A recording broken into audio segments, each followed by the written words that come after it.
거지 같은 집안 출신 주제에 목소리를 높여! 시어머니 정밀한의 손이 번개처럼 날아와 나은의 뺨을 후려쳤습니다. 옆에 앉아있던 낯선 여자 장아린이 비웃으며 말했죠.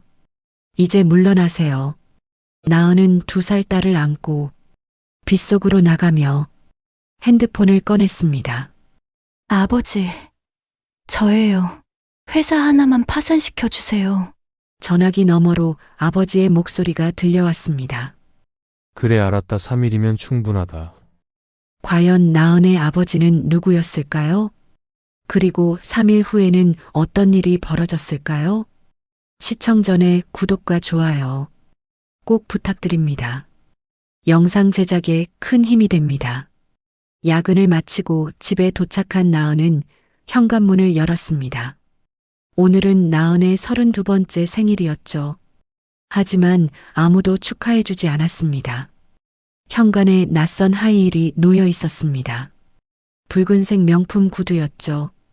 분명 나은의 것이 아니었습니다. 이상한 예감이 들었습니다. 거실로 들어서자 소파에 낯선 여자가 앉아 있었습니다. 세련된 정장에 화장을 완벽하게 한 여자였죠. 시어머니 정밀한이 팔짱을 끼고 서 있었습니다. 왔구나. 정밀한의 목소리는 차갑기만 했습니다.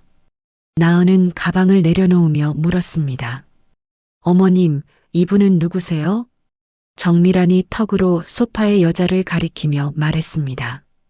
얘가 우진이랑 결혼할 사람이야. 나은의 머릿속이 하얗게 변했습니다. 무슨 말씀이세요? 시아버지 강태준이 신문을 내려놓으며 말했습니다. 장아린 씨는 대한케미칼 영업팀 대리야.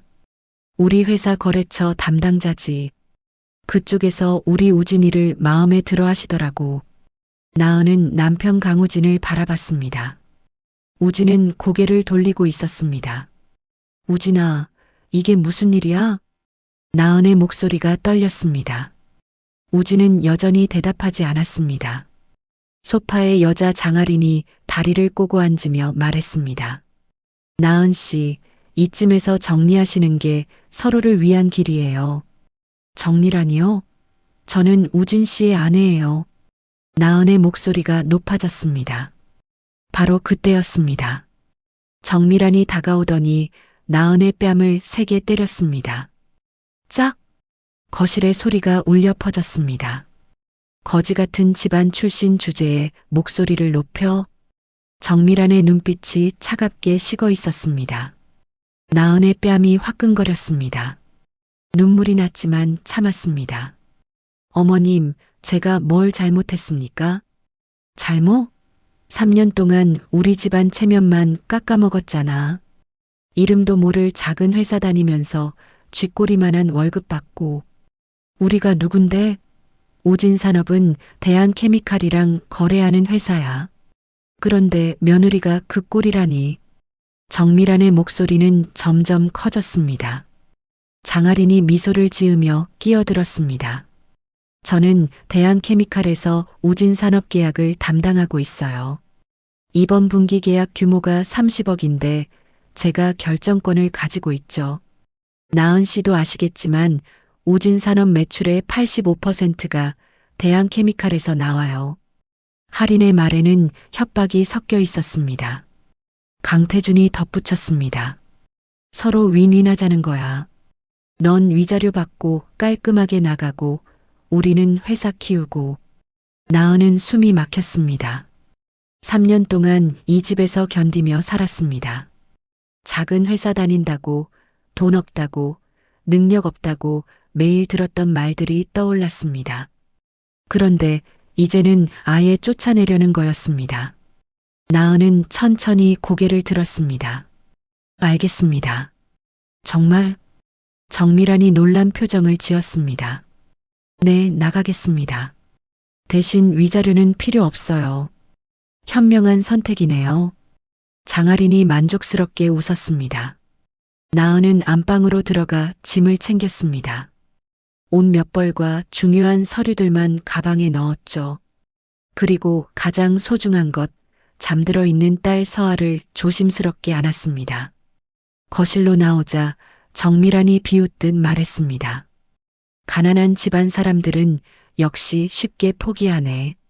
나은은 대답하지 않았습니다. 현관문을 열고 나가려는데 우진이 처음으로 입을 열었습니다. 서한은 두고 가. 나은이 돌아봤습니다. 무슨 소리야? 애는 우리 강씨 집안 사람이잖아. 내가 키울 형편이 돼? 나은의 손이 떨렸습니다. 서한은 제 딸이에요. 그래도 강씨 집안 손녀야. 여기 두고 가라고. 우진의 목소리가 높아졌습니다. 나은은 딸을 더 꽉 안았습니다. 서한은 저랑 갑니다. 그리고 밖으로 나갔습니다. 비가 내리기 시작했습니다. 5월의 차가운 봄비였죠.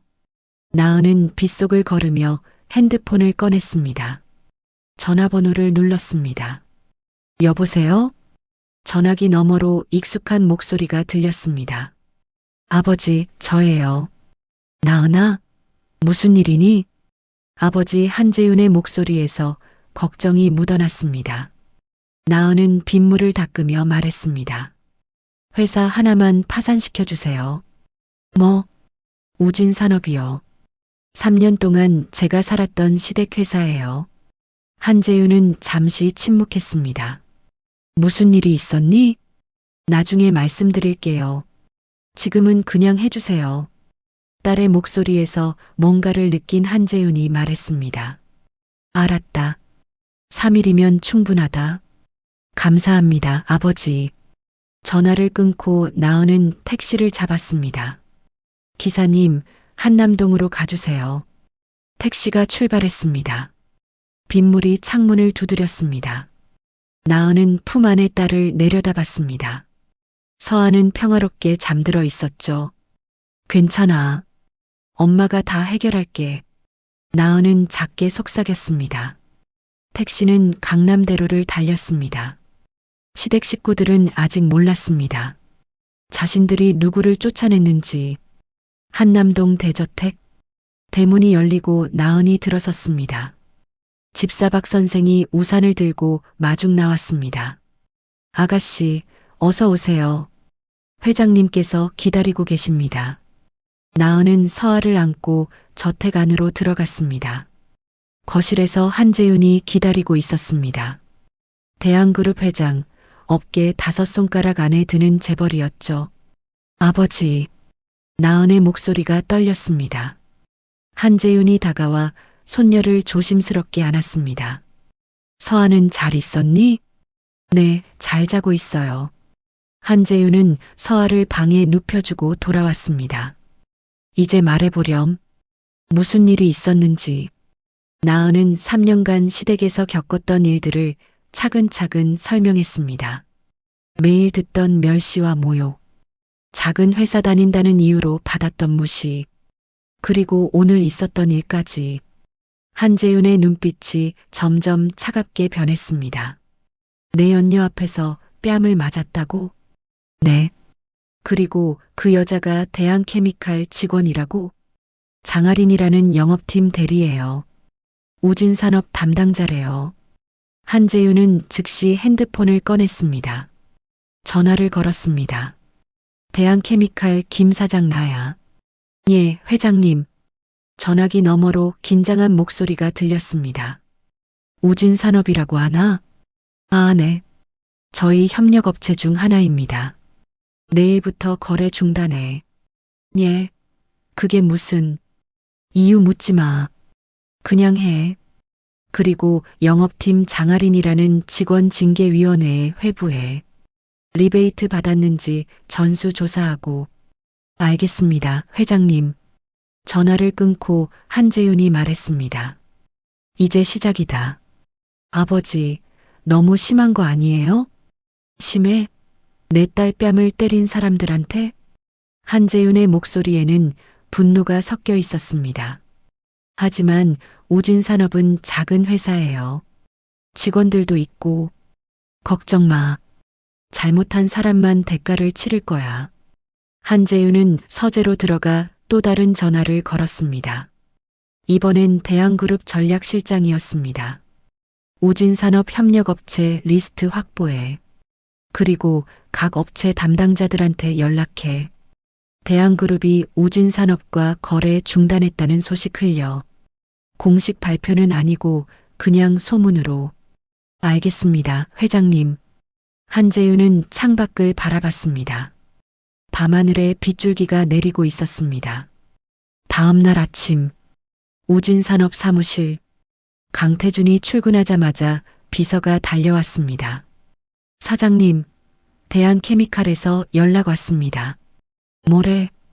다음 달부터 원자재 공급을 중단하겠답니다. 뭐? 강태준의 얼굴이 하얗게 질렸습니다. 이유는? 이유가 뭐래? 그냥 본사 방침이라고만. 강태준은 즉시 대한케미칼로 전화를 걸었습니다. 김 사장님, 저 우진산업 강태준입니다.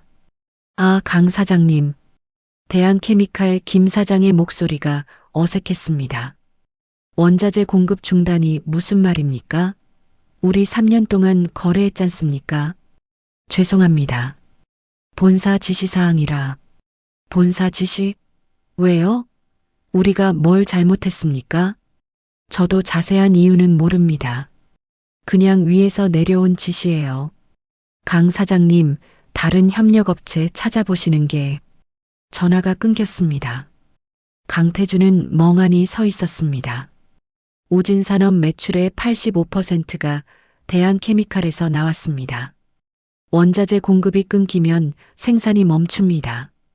납품을 못하면 회사가 망합니다. 오후가 되자 더 큰 충격이 왔습니다. 다른 원자재 업체들에 연락했지만 모두 거절했습니다. 저희는 지금 물량이 꽉 찼습니다. 우진산업이요? 죄송하지만 어렵습니다. 대한그룹이랑 문제 있는 회사는. 마지막 말은 하지 않았지만 의미는 분명했습니다. 소문이 퍼진 것입니다. 대한그룹이 우진산업을 손절했다는 소문이. 저녁 무렵에 강태준은 집에 돌아와 정미란에게 말했습니다. 큰일 났어. 대한케미칼이 거래 중단한대. 뭐? 왜? 이유를 모르겠어. 그냥 본사 방침이래. 하린이한테 물어봐. 그 사람 대한케미칼 직원이잖아. 강태준은 핸드폰을 꺼냈습니다. 하지만 장하린의 전화는 받지 않았습니다. 문자를 보냈습니다. 하린 씨, 대한케미칼에서 거래 중단 통보가 왔는데 무슨 일인가요? 1시간 후 답장이 왔습니다. 죄송합니다. 저도 어제 징계위원회에 회부됐어요. 아무것도 도와드릴 수 없습니다. 강태준은 핸드폰을 놓쳤습니다. 여보, 무슨 일이야? 정미란이 물었습니다. 하린이도 징계받았대. 그럼 우리 회사는 어떻게 되는 거야? 강태준은 대답하지 못했습니다. 우진이 거실로 들어왔습니다. 아버지, 무슨 일이세요? 대한케미칼이 거래 끊었어. 뭐라고요? 우진의 얼굴도 하얗게 질렸습니다. 그럼 회사는요? 모르겠다. 모르겠어. 강태준은 소파에 주저앉았습니다. 그날 밤, 나은에게 법률사무소에서 서류가 도착했습니다. 이혼 소송 통지서였습니다. 우진도 그 서류를 받았습니다. 나은이 먼저 소송을 제기한 것입니다. 우진은 어머니에게 달려갔습니다. 어머니, 나은이가 이혼 소송 걸었어요. 그래, 잘 됐네. 어차피 헤어질 거였잖아. 하지만 하린이도 징계받았고 회사도 위기인데. 정미라는 아들을 노려봤습니다. 그러게 왜 나은이를 쫓아냈냐고. 어머니가 쫓아내라고 하셨잖아요. 뭐? 정미라는 할 말이 없었습니다. 침묵이 흘렀습니다. 그들은 아직 몰랐습니다. 나은이 누구인지, 그리고 자신들이 무엇을 잃었는지. 3일째 되는 날, 우진산업의 거래처들이 하나둘 연락을 끊기 시작했습니다. 은행에서 전화가 왔습니다. 대출금 조기 상환 요청이었습니다. 한재윤이 말한 3일이 지났습니다. 우진산업의 운명은 이미 결정되어 있었습니다. 일주일이 지났습니다. 우진산업은 하루하루 무너지고 있었습니다. 나은은 한남동 집에서 조용히 지냈습니다. 서아와 함께 평화로운 시간을 보냈죠. 어느 날 오후 한재윤이 서재로 나은을 불렀습니다. 나은아, 이제 내 정체를 밝힐 때가 됐어. 아직은 일러요, 아버지. 아니야. 이혼 재판이 곧 시작될 거야. 그 전에 정리해야 해. 한재윤은 서류 뭉치를 꺼냈습니다. 이게 뭐예요? 우진산업과 대한케미칼의 거래 내역이야. 3년간의 기록이지. 나은은 서류를 펼쳐봤습니다. 장아린이 우진산업에게 특혜를 준 흔적이 역력했습니다. 시장가보다 비싼 가격에 원자재를 공급했고 품질 검사도 대충 넘어갔습니다. 대신 우진산업은 장아린의 개인 계좌로 돈을 보냈습니다. 명목은 컨설팅 비용이었지만 실제로는 리베이트였죠.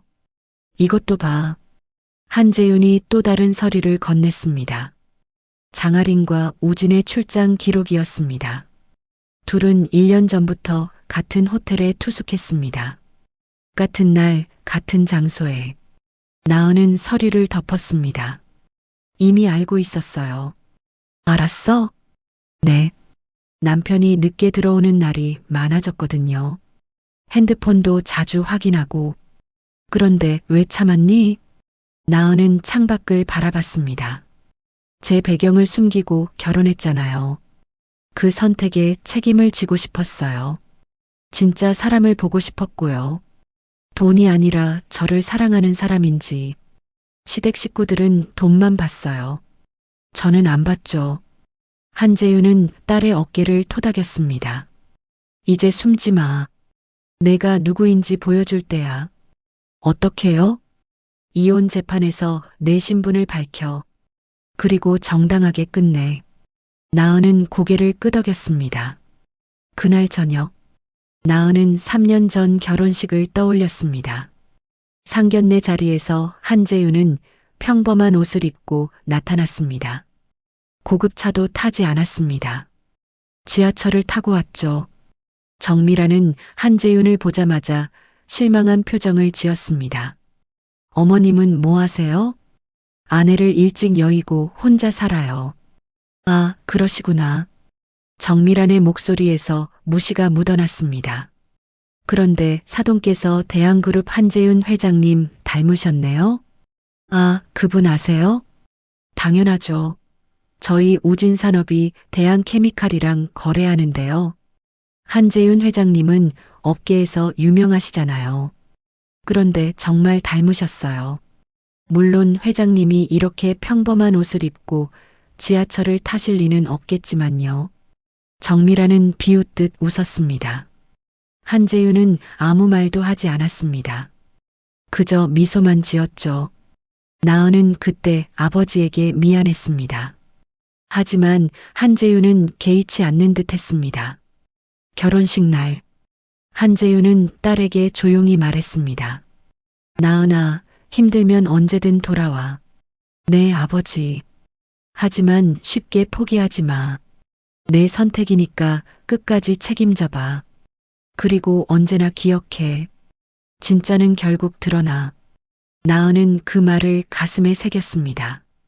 3년 동안 시댁에서 무시당하고 멸시당했지만 나은은 묵묵히 견뎠습니다. 작은 자재회사에 다니며 성실히 일했습니다. 시댁 식구들은 나은을 무능하다고 했지만 회사에서는 인정받았습니다. 나은 씨, 이번 프로젝트 정말 잘 마무리했어요. 과장님이 칭찬했습니다. 감사합니다. 우리 회사 규모는 작지만 나은 씨 같은 직원이 있어서 다행이에요. 나은은 그 말에 위안을 받았습니다. 적어도 여기서는 인정받으니까요. 하지만 집에 돌아가면 달랐습니다. 작은 회사 다니는 주제에 뭐가 바빠? 쥐꼬리만한 월급 받으면서 우리 집안이 어떤 집안인데 매일 듣는 말들이었습니다. 나은은 참았습니다. 언젠가는 보여줄 수 있을 거라고 믿었습니다. 진짜가 무엇인지. 그리고 그날이 왔습니다. 뺨을 맞은 날. 나은은 더 이상 참지 않기로 했습니다. 아버지에게 전화를 걸었습니다. 그리고 모든 것이 움직이기 시작했습니다. 나은은 거울을 봤습니다. 이제 숨지 않을 것입니다. 당당하게 보여줄 것입니다. 자신들이 누구를 함부로 대했는지, 누구를 쫓아냈는지.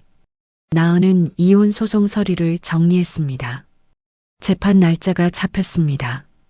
2주 후였습니다. 그때 모든 것이 밝혀질 것입니다. 나은은 서아의 방으로 갔습니다. 딸은 평화롭게 자고 있었습니다. 서아야, 이제 엄마가 당당하게 살게. 그리고 다짐했습니다. 절대 흔들리지 않겠다고. 원칙대로 정당하게 끝내겠다고. 복수가 아니라 정의를 위해서. 2주가 지났습니다. 우진산업은 급속도로 무너지고 있었습니다. 강태준은 매일 협력업체를 찾아다녔지만 소용없었습니다. 강 사장님, 저희도 어렵습니다. 다른 곳 알아보세요. 모두가 같은 대답이었습니다. 대한그룹과 적대 관계에 있는 회사를 도울 수는 없다는 뜻이었죠. 사무실로 돌아온 강태준에게 또 다른 악재가 터졌습니다. 사장님, 납품 일정을 맞추지 못해 거래처에서 계약 해지 통보가 왔습니다. 어느 거래처? 세광전자, 미래산업, 동방기업 세 곳입니다. 강태준은 책상을 내리쳤습니다. 납품을 못하면 손해배상도 물어야 했습니다. 회사 자금은 이미 바닥이 났는데 은행에서도 압박이 들어왔습니다. 강태준 사장님, 대출 연체가 이번 달로 2번째입니다. 다음 달까지 상환하지 않으시면 담보를 처분하겠습니다. 조금만 기다려 주십시오. 죄송합니다. 은행 방침입니다. 집에서도 상황은 나빠지고 있었습니다. 정미라는 카드가 막혔습니다. 여보, 카드가 안 돼. 당연하지. 한도 초과됐어. 그럼 어떻게 해? 이번 달 모임비도 못 낼 판인데. 지금 그게 중요해? 회사가 망하려고 하는데. 강태준과 정미라는 매일 싸웠습니다. 우진도 불안했습니다. 회사가 망하면 자신도 백수가 되는 것입니다. 장아린에게 연락했지만 받지 않았습니다. 하린 씨, 저 우진이에요. 연락 좀 주세요. 문자를 보내도 답이 없었습니다. 결국 대한케미칼 앞에서 기다렸습니다. 퇴근 시간에 장아린이 나왔습니다. 하린 씨, 우진이 달려갔습니다. 장아린은 차갑게 돌아섰습니다. 나한테 왜 와요? 우리 회사가 어려운 거 알죠? 도와주세요. 어떻게요? 난 지금 징계조사 중이라고요. 그냥 한마디만 해주세요. 대한케미칼 쪽에. 장아리는 비웃었습니다. 우진 씨, 현실을 봐요. 당신네 회사는 끝났어요. 뭐라고요? 대한그룹이 손절한 회사를 누가 거들떠보겠어요? 그리고 솔직히 말할게요. 난 처음부터 당신이 좋아서 만난 게 아니에요.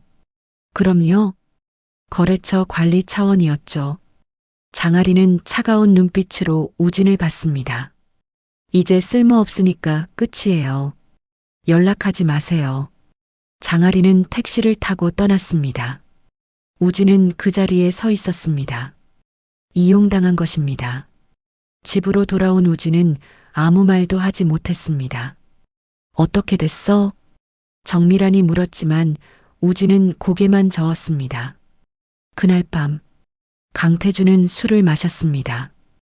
왜 이렇게 됐을까? 그는 중얼거렸습니다.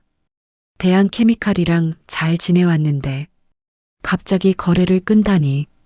정미란도 옆에 앉았습니다. 나은이 때문인가? 뭐? 나은이를 쫓아낸 게 잘못이었나? 말도 안 돼. 그 애가 뭔데? 하지만 이상하잖아. 나은이가 나간 직후에 이런 일이 생겼잖아. 우연이야. 강태준은 확신했습니다. 나은은 작은 회사 다니는 평범한 여자였습니다. 대한그룹과 무슨 연관이 있겠습니까? 그렇게 생각했습니다. 하지만 다음 날 아침, 이혼 재판 출석 통지서가 도착했습니다. 재판 날짜는 일주일 후였습니다. 우진은 변호사를 선임했습니다. 변호사 선임하는데도 돈이 들었지만 어쩔 수 없었습니다. 변호사가 물었습니다. 상대편 변호인이 누군지 아세요? 아니요. 법무법인 정도예요. 정도? 우진은 고개를 갸웃했습니다. 법무법인 정도는 대한민국 최고의 로펌이었습니다. 대기업 전담 변호사들이 있는 곳이었죠. 나은이 어떻게 그런 로펌을? 우진은 의아했습니다. 변호사가 서류를 보며 말했습니다. 상대편에서 위자료 청구를 안 하네요. 그래요? 네. 그냥 이혼과 친권만 요구합니다. 친권도요? 네. 우진 씨는 친권을 포기하시겠습니까? 우진은 잠시 생각했습니다. 지금 회사도 위기고 돈도 없는데 애를 키울 여유가 없었습니다. 포기하겠습니다. 양육비는요? 그것도 안 내겠습니다. 변호사는 고개를 끄덕였습니다. 알겠습니다. 그렇게 준비하죠. 재판 일주일 전, 우진산업의 최후 통첩이 왔습니다. 은행에서 담보부동산 경매를 신청한 것입니다. 회사 건물이 경매에 넘어가는 것이었죠. 강태주는 무릎을 꿇었습니다. 끝났어. 정말 끝났어. 정미란도 울고 있었습니다. 그동안 자랑하던 명품 가방들을 꺼냈습니다. 이거라도 팔아야 해. 하지만 대부분이 짝퉁이었습니다. 진품은 몇 개 없었죠. 정미란은 바닥에 주저앉았습니다. 우리가 뭘 잘못한 거야? 그녀는 아직도 몰랐습니다. 자신들이 누구를 쫓아냈는지, 그리고 그 대가가 무엇인지. 재판 전날 밤, 우진은 나은에게 문자를 보냈습니다. 서아 한 번만 보고 싶어. 재판 전에 만나줄 수 있어? 답장은 오지 않았습니다. 우진은 핸드폰을 내려놓았습니다. 모든 것이 무너지고 있었습니다. 회사도 결혼도 미래도. 그는 뒤늦게 후회했습니다. 나은을 쫓아낸 것을, 장아린을 선택한 것을. 하지만 이미 늦었습니다. 내일이면 모든 것이 끝날 것입니다. 재판 당일 아침, 우진은 부모님과 함께 도착했습니다. 변호사도 왔습니다. 상대편 변호인은 안 보이네요? 변호사가 주위를 둘러봤습니다. 그때 검은색 제네시스 2대가 멈춰 섰습니다. 차에서 정장을 입은 남자들이 내렸습니다. 법무법인 정도의 변호사들이었습니다. 그리고 마지막으로 나은이 내렸습니다. 깔끔한 정장의 단정한 모습이었죠. 우진은 나은을 봤습니다. 3년간 봐왔던 나은과는 달랐습니다. 당당하고 자신감 넘치는 모습이었죠. 나은아. 우진이 다가가려 했지만 경호원들이 막았습니다. 함부로 접근하지 마십시오. 나은은 우진을 쳐다보지도 않았습니다. 그냥 법원 안으로 들어갔죠. 저 경호원들은 뭐야? 정미란이 놀라서 물었습니다. 모르겠어요. 변호사도 고개를 저었습니다. 뭔가 이상했습니다. 법정 안, 판사가 들어왔습니다. 재판이 시작됐습니다. 양측 변호인은 자리에 앉았고 우진과 나은도 각자 자리에 앉았습니다. 이혼 사유부터 확인하겠습니다. 판사가 서류를 보며 말했습니다. 원고 측 변호인 말씀하세요. 법무법인 정도의 변호사가 일어났습니다. 피고 강우진 씨의 부정행위가 이혼 사유입니다. 증거 자료를 제출하겠습니다. 변호사는 서류 뭉치를 내놓았습니다. 호텔 투숙 기록, 신용카드 사용 내역, 목격자 진술서까지 모든 것이 완벽하게 정리되어 있었습니다. 우진의 얼굴이 하얗게 질렸습니다. 피고 측 변호인, 반론 있습니까? 우진의 변호사는 말문이 막혔습니다. 증거가 너무 명확했습니다. 없습니다. 그렇다면 이혼은 인정됩니다. 다음은 친권 문제입니다. 원고는 친권과 양육권을 모두 요구합니다. 피고는 저는 친권을 포기하겠습니다. 우진이 일어나 말했습니다. 방청석에서 웅성거림이 들렸습니다. 양육비는요? 양육비도 지급하지 않겠습니다. 판사가 안경을 고쳤으며 물었습니다. 이유가 뭡니까? 경제적 여유가 없습니다. 피고는 우진산업 부사장으로 알고 있는데요. 회사가 부도 직전입니다. 판사는 서류를 확인했습니다. 확인됩니다. 그렇다면 원고 측 의견은? 법무법인 정도의 변호사가 일어났습니다. 저희 의뢰인은 양육비를 요구하지 않습니다. 그리고 위자료도 청구하지 않습니다. 의뢰인이 경제적으로 충분한 능력이 있기 때문입니다. 변호사는 또 다른 서류를 제출했습니다. 나은의 재산 목록이었습니다. 판사가 서류를 보더니 눈이 커졌습니다. 이게 원고의 재산입니까? 네, 맞습니다. 우진도 궁금해서 고개를 빼꼼히 들었습니다. 하지만 볼 수 없었습니다. 판사는 서류를 덮으며 말했습니다. 알겠습니다. 그렇다면 친권과 양육권은 원고에게, 양육비와 위자료는 청구하지 않는 것으로 정리하겠습니다. 재판은 30분 만에 끝났습니다. 판사가 마지막으로 물었습니다. 양측 모두 이해 없습니까? 없습니다. 나은과 우진이 동시에 대답했습니다. 재판이 끝났습니다. 나은은 일어나 법정을 나갔습니다. 우진이 뒤따라 나갔습니다. 나은아, 잠깐만. 나은은 멈춰섰습니다. 하지만 돌아보지 않았습니다. 서아라도 한번 보고 싶어. 안 됩니다. 나은의 목소리는 차가웠습니다. 나도 아빠야. 법적으로 친권을 포기하셨잖아요. 그래도 우진의 목소리가 높아졌습니다. 나은이 천천히 돌아섰습니다. 우진 씨, 당신은 선택했어요. 딸보다 회사를, 저보다 다른 여자를. 그건 미안해. 이제 와서 후회해도 늦었어요.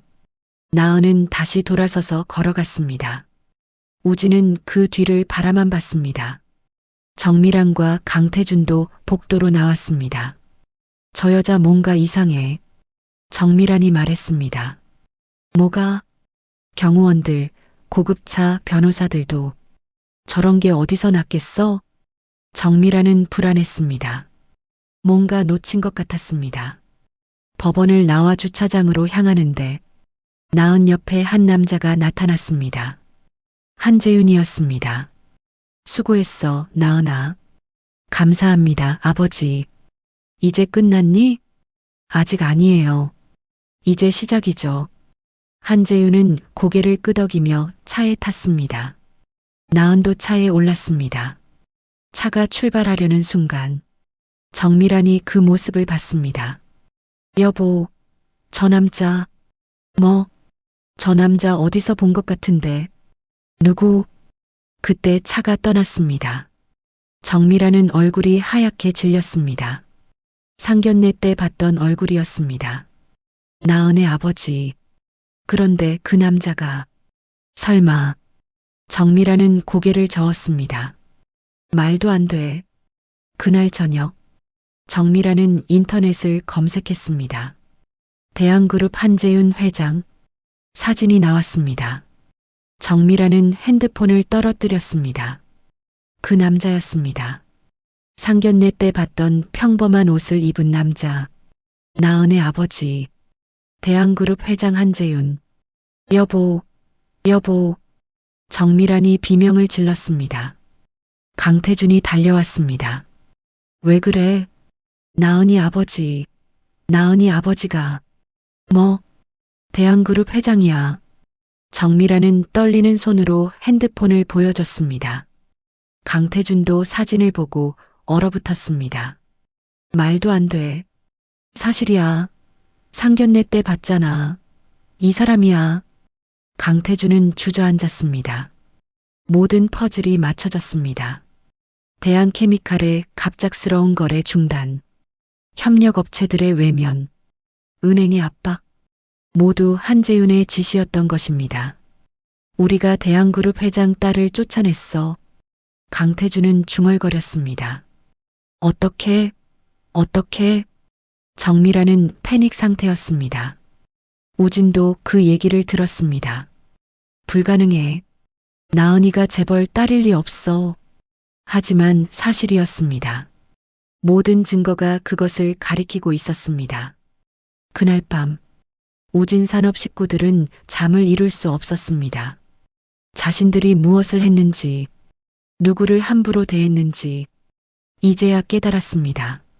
하지만 이미 늦었습니다. 돌이킬 수 없는 강을 건넌 것입니다. 판결문이 나오기 일주일 전 우진산업은 공식적으로 부도 처리됐습니다. 직원들은 모두 해고됐고 건물은 경매로 넘어갔습니다. 강태준과 정미라는 빚에 쪼들리게 됐죠. 개인 보증을 섰던 대출 때문이었습니다. 강남의 아파트도 압류됐습니다. 한 달 안에 집을 비워야 했습니다. 어떻게 이럴 수가. 정미라는 텅 빈 거실에 앉아 있었습니다. 가구들은 이미 빚 대신 넘어갔습니다. 우진은 여기저기 이력서를 넣었지만 번번이 거절당했습니다. 대한그룹 블랙리스트에 올랐다는 소문 때문이었죠. 결국 편의점 알바 자리를 구했습니다. 시급 10,000원이었습니다. 판결문이 나오는 날 강태준과 정미라는 법원 앞에 나왔습니다. 나은을 기다렸습니다. 1시간을 기다리자 검은색 차가 도착했습니다. 나은이 내렸습니다. 나은아. 정미란이 달려갔습니다. 하지만 경호원이 막았습니다. 비켜주세요. 며느리잖아요. 이미 남이십니다. 경호원의 목소리는 단호했습니다. 나은아, 우리가 잘못했어. 미안해. 정미라는 울며 소리쳤습니다. 나은은 선글라스를 끼고 있었습니다. 표정을 알 수 없었죠. 제발 한 번만 기회를 줘. 우리 회사 좀 살려줘. 강태준도 무릎을 꿇었습니다. 길 가던 사람들이 쳐다봤습니다. 나은은 멈춰섰습니다. 천천히 선글라스를 벗었습니다. 회사를 살려달라고요? 그래. 너 아버지한테 부탁해줘. 그 정도는 할 수 있잖아. 정미란의 목소리는 절박했습니다. 나은은 차갑게 웃었습니다. 제 아버지요? 그래. 너 아버지 말이야. 어머님, 제 아버지가 누군지 아세요? 대한그룹 한재윤 회장이잖아. 나은은 핸드폰을 꺼내 통화 버튼을 눌렀습니다. 스피커폰으로 전화했죠. 나은아. 전화기 너머로 한재윤의 목소리가 들렸습니다. 아버지, 지금 법원 앞이에요. 시댁 식구들이 회사 살려달라고 하네요. 한재윤은 잠시 침묵했습니다. 그분들께 전해줘. 내 딸을 함부로 대한 대가가 무엇인지 똑똑히 보라고. 네, 아버지. 전화가 끊겼습니다. 정미란과 강태준은 말문이 막혔습니다. 3일이면 충분하다. 그 말의 의미를 이제야 깨달았습니다. 나은이 전화를 걸고 3일 만에 우진산업이 무너졌던 것입니다. 우리가 대한그룹 회장 딸을 쫓아냈어? 강태준은 중얼거렸습니다. 네, 그러셨죠. 거지 같은 집안이라고 하시면서요. 나은의 목소리는 담담했습니다. 미안해. 정말 미안해. 정미란이 나은의 발을 붙잡으려 했습니다. 하지만 경호원이 가로막았습니다.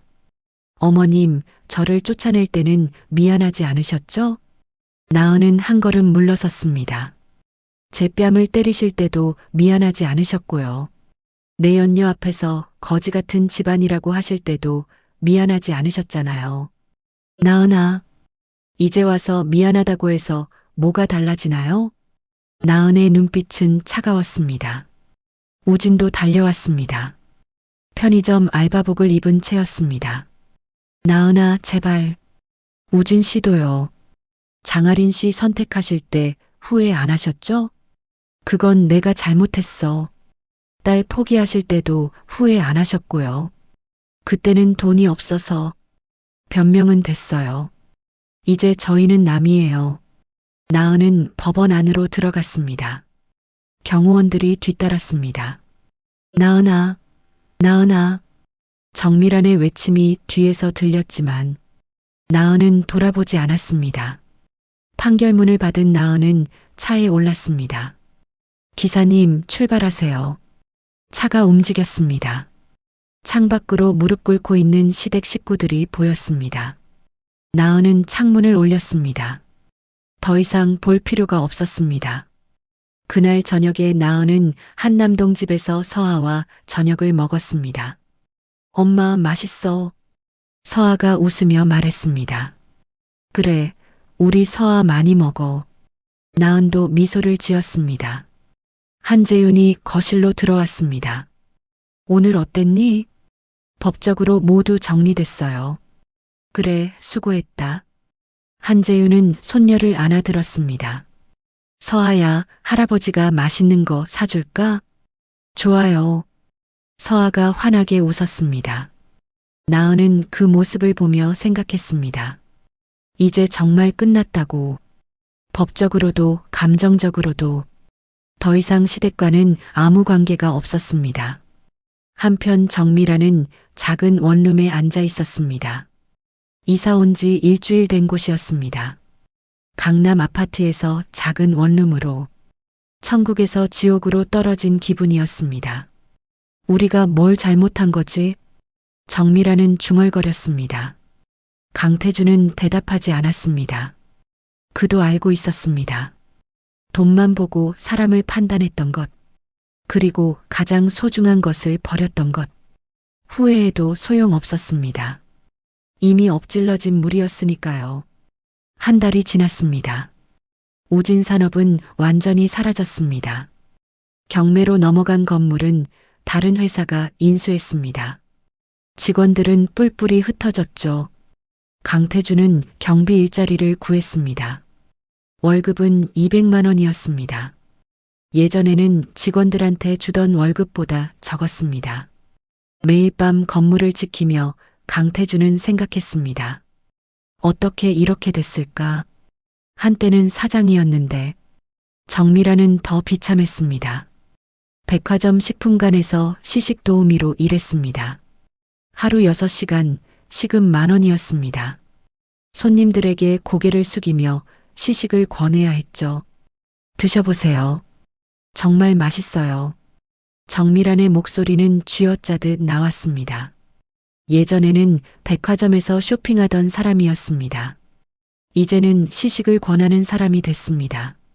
아는 사람이라도 마주칠까봐 두려웠습니다. 어머, 정미란 씨 아니에요? 예전 모임에서 알던 사람이었습니다. 아, 안녕하세요. 정미란은 고개를 숙였습니다. 여기서 뭐 하세요? 이래요. 아, 그러시구나. 우진산업 망했다는 소문 들었어요. 정미란은 대답할 수 없었습니다. 그 여자는 동정 어린 눈빛으로 바라보다 갔습니다. 정미란은 그 자리에서 울고 싶었습니다. 하지만 참았습니다. 울 자격도 없다고 생각했으니까요. 우진은 편의점에서 야간 알바를 했습니다. 밤 10시부터 아침 6시까지였습니다. 손님들은 대부분 술 취한 사람들이었습니다. 야, 담배 줘. 어떤 담배 드릴까요? 그냥 아무거나. 빨리. 우진은 참으며 담배를 건넸습니다. 예전에는 부사장이었습니다. 직원들한테 지시하던 사람이었죠. 이제는 취객들한테 반말을 듣는 알바생이었습니다.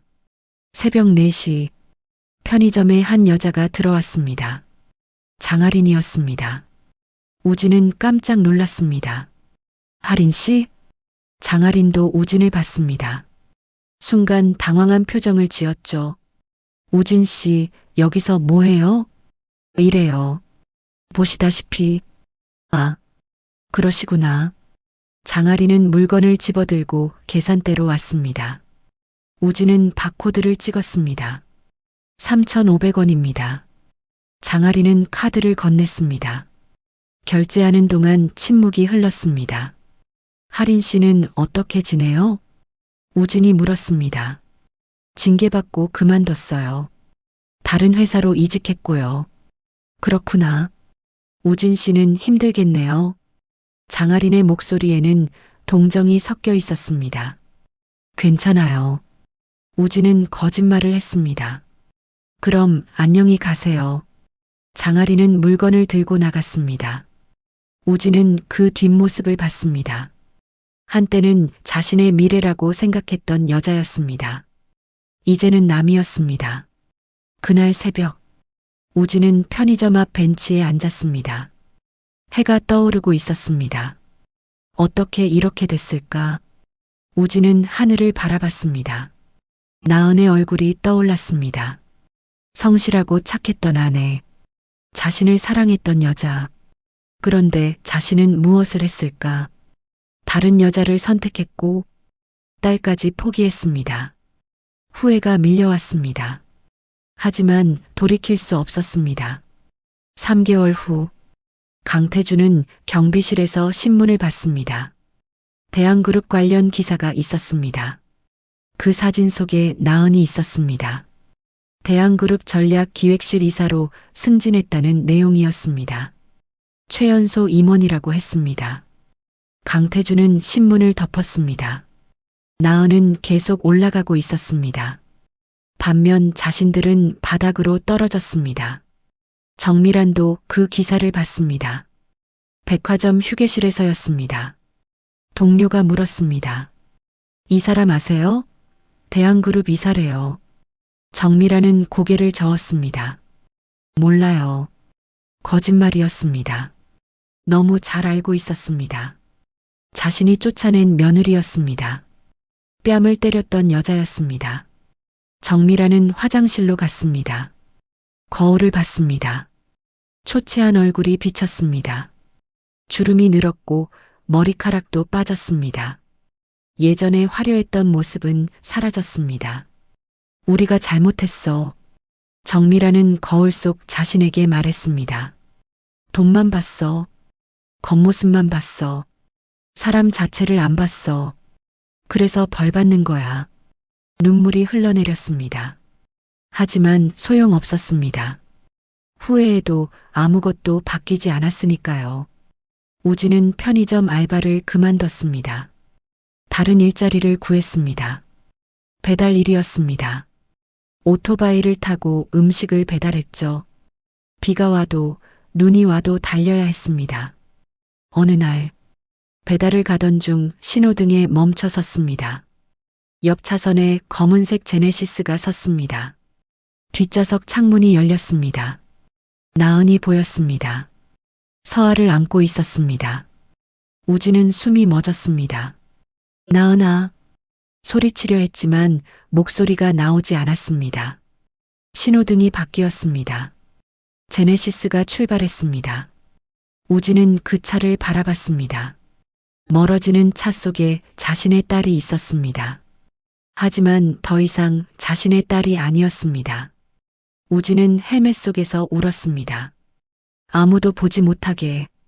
그날 밤 우진은 원룸에 돌아왔습니다. 우진은 침대에 누웠습니다. 천장을 바라봤습니다. 삶이 이렇게 빨리 무너질 수 있구나. 이제는 자신의 곁에 아무것도 없었습니다. 모두 자신이 선택한 결과였습니다. 나은이 대신 장아린을 선택했고 가족보다 돈을 선택했습니다. 그 대가를 치르는 중이었습니다. 우진은 눈을 감았습니다. 내일도 배달을 나가야 했습니다. 비가 온다는 예보가 있었습니다. 그래도 나가야 했습니다. 돈을 벌어야 했으니까요.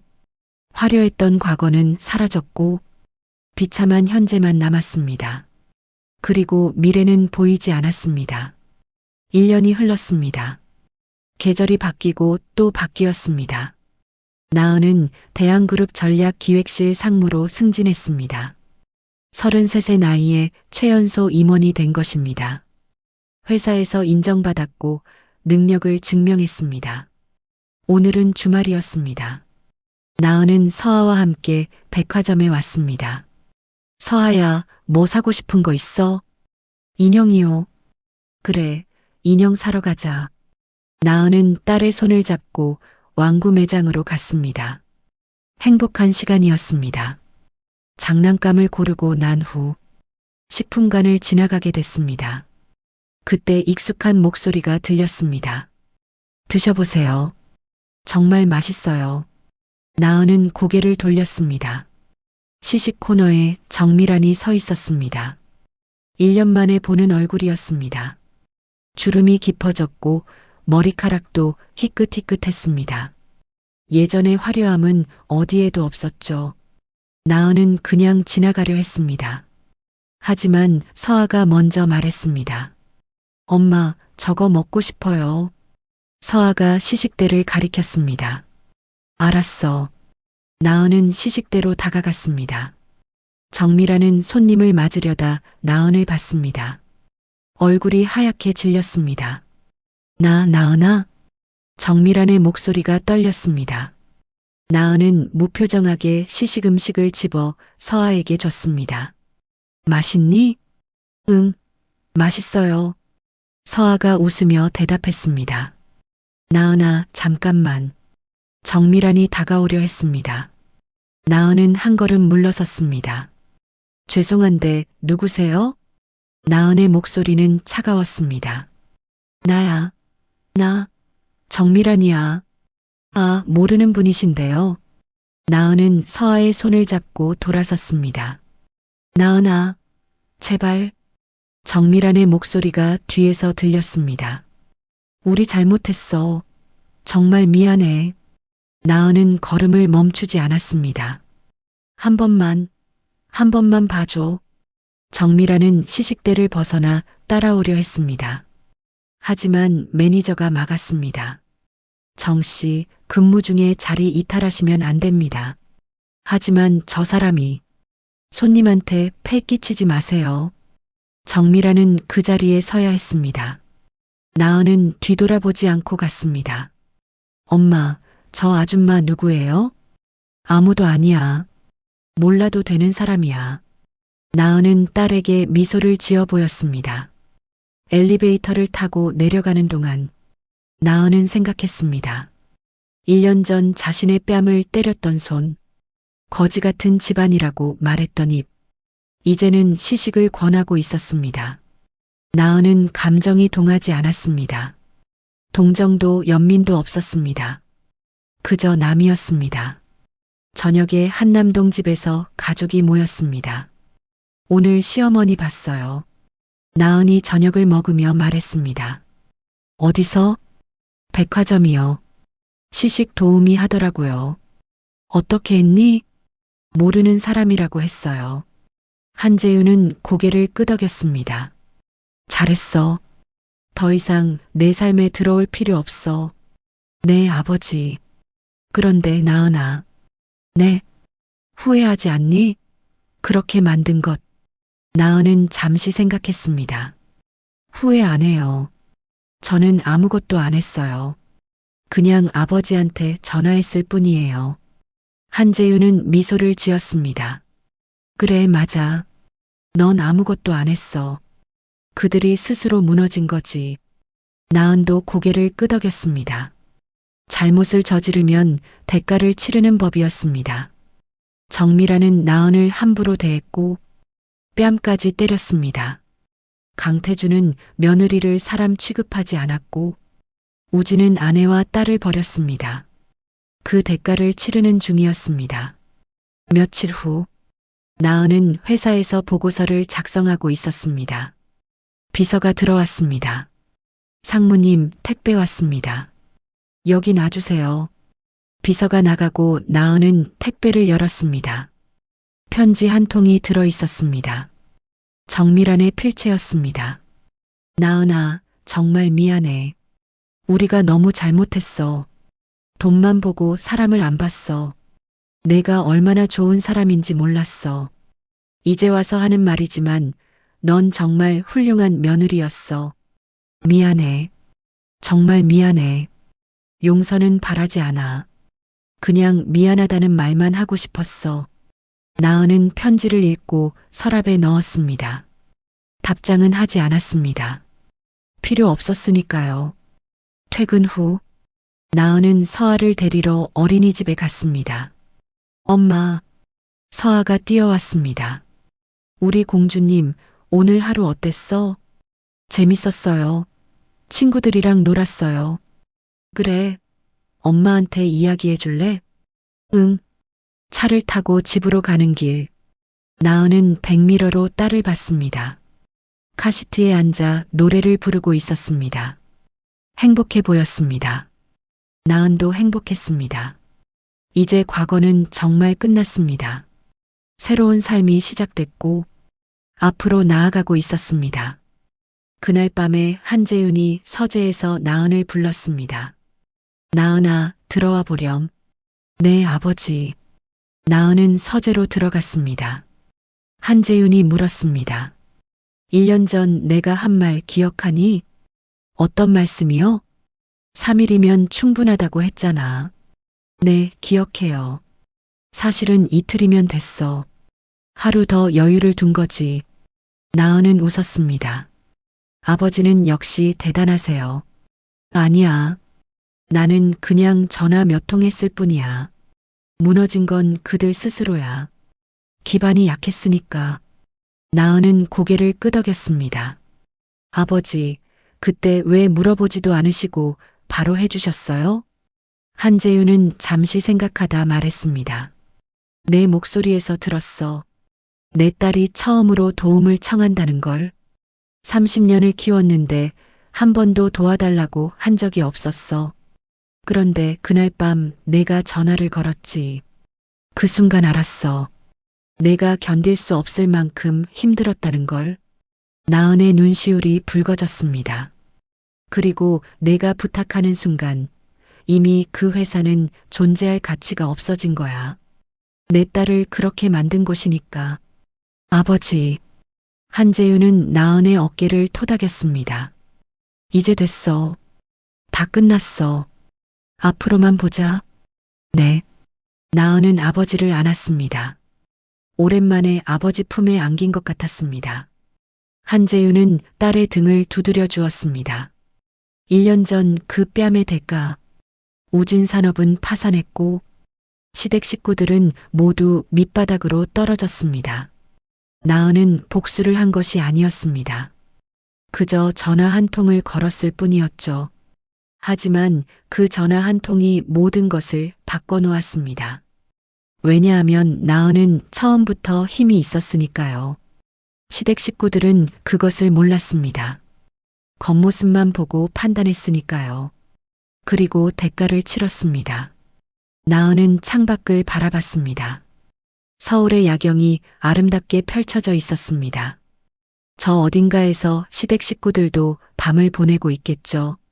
하지만 나은은 더 이상 신경 쓰지 않았습니다. 남의 일이었으니까요. 나은은 서아의 방으로 갔습니다. 딸은 평화롭게 자고 있었습니다. 엄마가 너를 지켜줄게. 누구도 우리를 무시하지 못하게. 그리고 조용히 방을 나왔습니다. 새로운 내일이 기다리고 있었습니다. 과거는 과거로 남기고 미래만 바라보며 살아갈 것입니다. 당당하게, 떳떳하게. 이것이 나은의 선택이었습니다. 그리고 그 선택은 옳았습니다. 오늘 이야기가 좋으셨다면 구독과 좋아요, 알람 설정 잊지 마시고 소중한 댓글 하나가 큰 힘이 됩니다.